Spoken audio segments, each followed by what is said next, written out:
When it comes to goal setting, it's not enough just to like say it, right? That's another reason that many people quit. They just say they're going to do something and then they just forget about it, right? I want you to take these few steps. One, I want you to think of it, obviously say it. I want you to attach an emotion to it. 3, I want you to write it down, right? Physically write it down. Write it down on a piece of paper first in a journal, then you can transfer it to a computer as well. I want you to speak it into existence. This is the affirmation thing where every day when you wake up, right? Tell yourself what your goal is. Tell yourself how you're going to attack it.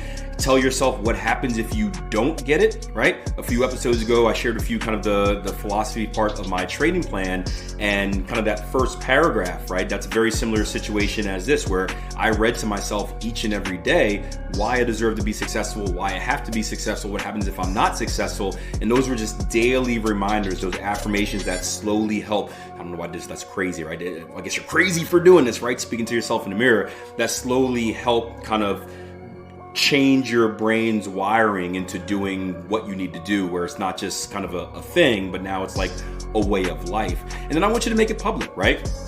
We know that when you make something public, you're much more likely to achieve it. You can make it public in many different ways. You can, tell a friend, right? Have an accountability partner, tell a significant other, tell your partner, right? You can do a social media post, right? That's a big one as well, where you put on social media, hey guys, by June 5th, right? I'm going to do X, Y, Z, right? And you can pin it to the top, and that way you put it out there and there's a little bit of pressure, because if social media loves anything, it loves picking on people. So someone's going to come out on June 5th and be like, hey, did you do what you were supposed to do, right? Jason did this a couple years ago for his 40th birthday, where he put it out there. He's like, hey, by the time I turn 40 or before I turn 40, I'm going to do X, Y, and Z. And then he had to do it throughout the year because he put it out there. He knew people were going to pick on him, right? So make it public. That is a massive motivator. And then once again, I mentioned this already, but add that emotion to it, right? Why? Why do you have to do it? What is the consequence of you not doing it? And preferably make it a painful based thing versus a pleasurable based thing.